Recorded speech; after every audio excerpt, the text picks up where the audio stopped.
Hello guys, नमस्कार। मैं Nancy. आज की वीडियो होने वाली है करेंट अफेयर बेस्ड। तो इस वीडियो में हम सबसे पहले जानेंगे गैलापागोस द्वीप समूह के बारे में, जो कि हाल ही में अभी चर्चाओं में बनी हुई है।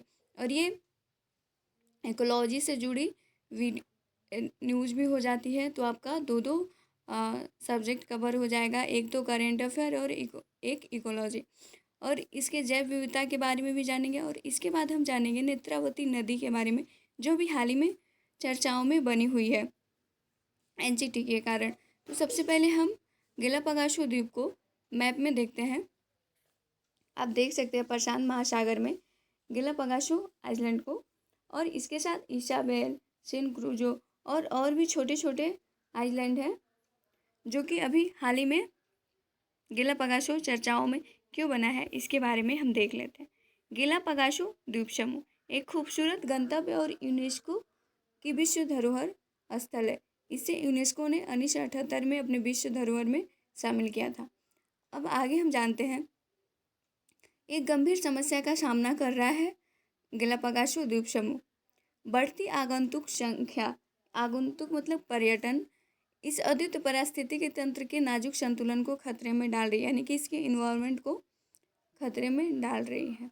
अब आगे हम देखते हैं, प्रशांत महासागर में स्थित यह भूमध्य रेखा के दोनों ओर प्रचुर जीवन के साथ पानी के नीचे वन्य जीव के दृश्य के साथ वितरित है।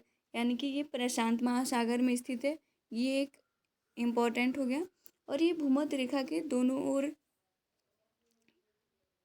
स्थित है। आगे हम जानते हैं, बार बार होने वाले ज्वालामुखी विस्फोटों ने गैलापागोस द्वीप समूह के उबड़ खाबड़ पहाड़ी परिदृश्य को बनाने में मदद की है। अधिकांश समुद्री द्वीप समूह की तुलना में गैलापागोस सबसे बड़े और सबसे युवा है। यानी कि जितने भी गैलापागोस के साथ छोटे छोटे आइलैंड हैं, उसमें गैलापागोस सबसे बड़ा आइलैंड है और ये सबसे ज़्यादा यंग है। इसके बाद हम देखते हैं इसाबेल और फर्नांडीना के साथ यहाँ पे भी और भी आइलैंड है, यानी कि इसाबेल और फर्नांडीना भी आइलैंड ही हैं। आगे हम देखते हैं, इसके अस्तित्व 10 लाख वर्ष से भी कम है। और सबसे पुराना द्वीप जो कि इस गैलापागोस द्वीप समूह के साथ है, वो है एस्पोनोला और सैन क्रिस्टाबेल। इसे भी आप लोग याद रख सकते हैं। लगभग 3 से 5 मिलियन वर्ष के बीच में है। आगे हम देखते हैं, 5541 फीट की ऊंचाई पर माउंट अजूल गैलापागोस द्वीप समूह का उच्चतम बिंदु है। यानी कि माउंट अजूल जो है ना, वो गैलापागोस द्वीप समूह का उच्चतम बिंदु है। इसके बाद हम इसकी जलवायु के बारे में जानते हैं। इसकी विशेषता कम वर्षा, कम आर्द्रता और अपेक्षाकृत कम हवा और पानी का तापमान, यानी कि लोकली यहाँ पे स्थानीय जीवों के लिए काफ़ी बेहतरीन इन्वायरमेंट है। आगे हम देखते हैं, इसे 1978 में यूनेस्को विश्व धरोहर स्थल के रूप में भी नामित किया गया था, जो कि मैं आप लोगों को पहले ही बता चुकी हूँ। अब मैं इसके जैव विविधता के बारे में बताती हूँ।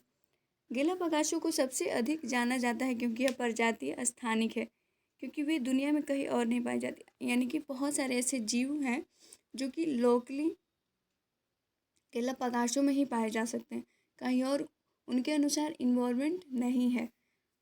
इनमें सबसे विशाल है गैलापागोस कछुआ, जिसे चेलोनिडीस नाइग्रा भी कहते हैं।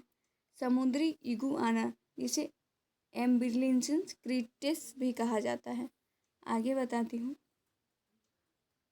उड़ने में असमर्थ जलकाग, जिसे फैलाक्रोकोरस हैरिसी भी कहा जाता है, और गैलापागोस पेंगुइन भी इसमें शामिल है।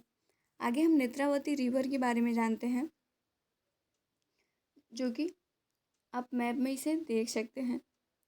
आगे हम ये चर्चाओं में क्यों बना है इसके बारे में जान लेते हैं, और इसके बैकग्राउंड न्यूज़ के भी बारे में जानें। चर्चाओं में क्यों बना है एनजीटी? नई दिल्ली में नेशनल ग्रीन ट्रिब्यूनल यानी कि एनजीटी की प्रधान पीठ ने मंगलुरु में Netravati water front promenade development project पर कार्रवाई शुरू कर दी है। अब हम जानते हैं इसकी उत्पत्ति के बारे में, यानी कि नेत्रावती नदी कहाँ से उत्पन्न होती है। यह कर्नाटक के दक्षिण कन्नड़ जिले में कद्रेमुख और बल्लालिरियन दुर्ग के बीच से निकलती है।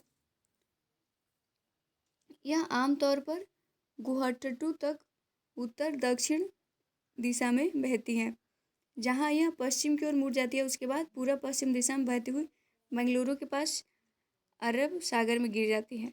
तो आप लोगों को एक और नदी याद हो गई, नेत्रावती नदी, जो कि अरब सागर में पश्चिम दिशा में गिरती है। अब हम इसके सहायक नदी के बारे में देख लेते हैं। कुमारधारा एक प्रमुख बाएं किनारे की सहायक नदी है, उपीनंगड़ी गांव के पास मिलती है।